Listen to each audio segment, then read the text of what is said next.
Hello guys, welcome to Prep and Peace। Aptitude के series में आज एक नया टॉपिक स्टार्ट करने वाले हैं जो कि क्या है, pipe and cistern.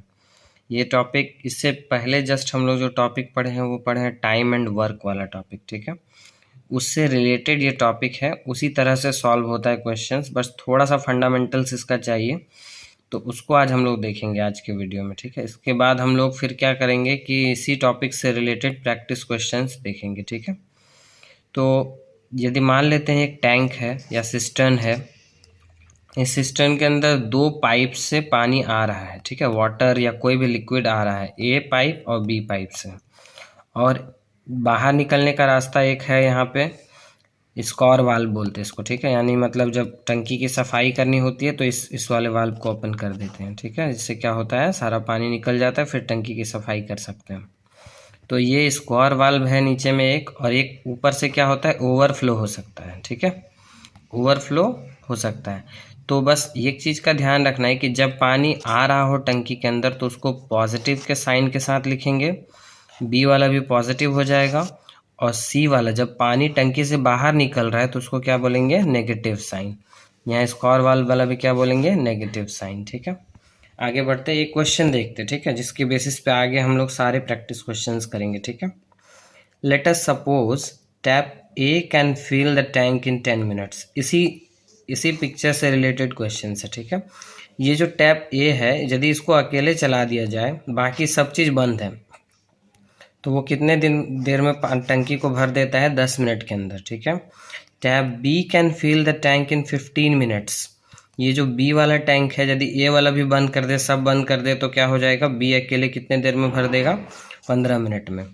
Overflow rate at सी।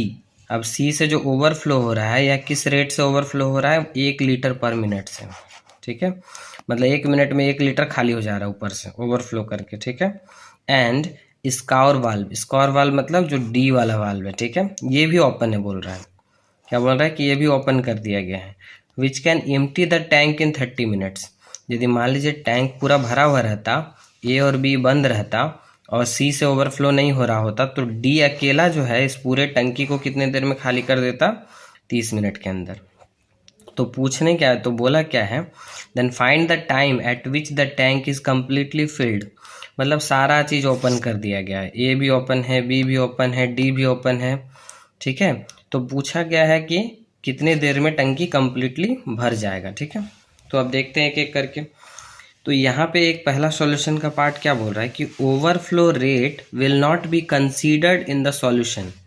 अब यहाँ सॉल्यूशन वाले पार्ट में बोल रहा है ओवरफ्लो रेट को कंसीडर नहीं किया जाएगा। ऐसा क्यों? क्योंकि since it will be active after tank is completely filled. Obvious सी बात है, जब तक टंकी पूरा भरेगा नहीं तब तक ओवरफ्लो होगा कैसे, ठीक है। तो इसीलिए वो सी वाला पार्ट को इसमें कंसीडर नहीं करेंगे। तो आगे देखिए दिया क्या है, ए जो है 10 मिनट में भर देता है, बी जो है 15 मिनट में, सी वाला को कंसीडर नहीं करेंगे क्योंकि ओवरफ्लो वाला पार्ट है, और डी जो है वो खाली करता है 30 मिनट में, ठीक है। तो खाली करता है तो उसको क्या से लिखेंगे, माइनस साइन के साथ, -30, ठीक है। अब 10, 15 और 30 का एलसीएम लेंगे, यहाँ पे रखेंगे, जैसा टाइम एंड वर्क में कर रहे थे, सिमिलर टाइप का चीज़ कर रहे हैं यहाँ पे भी, ठीक है। तो एलसीएम 10, 15 और 30 का, 30 सबसे बड़ा वाला नंबर है तो 30, अब यहाँ पे -30 का एलसीएम नहीं लेने जाएंगे, ठीक है, 30 का ही लेंगे, बस उसको लिखेंगे माइनस के जैसा। तो 30 का टेबल में एक बार में 30, जो कि 10 के टेबल में भी आता है और 15 के टेबल में भी आता है, तो उस केस में 30 इज़ द एलसीएम। अब 10 से डिवाइड किए 3 टाइम्स 30, 15 से 2 टाइम्स 30, और 30 से 1 टाइम्स 30। बस यहाँ पे साइन क्या आ जाएगा, नेगेटिव का, ठीक है। अब इन तीनों को जोड़ देना है, तीनों को जोड़ देना है, तो 3 और 2 मिलके हो जाते हैं 5, और 1 माइनस हो जाएगा, तो कितना बचेगा, +4। क्या बचेगा, +4। तो अब time to completely fill the tank. अब यदि हमको निकालना है कि यदि तीनों टैप खुला हुआ रहे तो कितना टाइम लगेगा कम्प्लीटली टैंक को फिल करने में। तो क्या करेंगे, ये जो है, ये क्या है, यहाँ पे जो एलसीएम लिए हैं अभी, ये वाला पार्ट है टैंक का कैपेसिटी, यानी इतना लीटर का टैंक है हमारे पास, ठीक है, ये है टैंक का कैपेसिटी। और ये जो आया है सबको जोड़ने के बाद ये क्या आया है, ये आया हमारा इफेक्टिव रेट, किस रेट से पानी उसके अंदर जा रहा है। इफेक्टिव रेट बोलने का मतलब है कि किस रेट जाने वाला आने वाला सबको जोड़ के जो इफेक्टिव रेट आता है, ठीक है।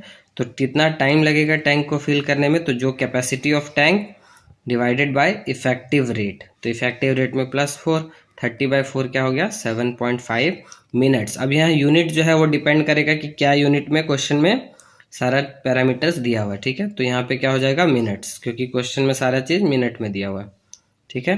तो ये हो गया 7.5 मिनट। तो ये इतना सा फंडामेंटल यदि आप समझ जाते हैं तो आपको पाइप एंड सिस्टम वाले टॉपिक में आगे कहीं भी दिक्कत नहीं होगा। थोड़ा सा क्वेश्चन का वेरिएशन हम लोग देखेंगे आगे आने वाली वीडियोज़ में, एक एक करके day by day practice questions हम लोग देखते हुए चलेंगे। इस टॉपिक से रिलेटेड सारे प्रैक्टिस क्वेश्चंस को हम लोग कवर करेंगे, ठीक है।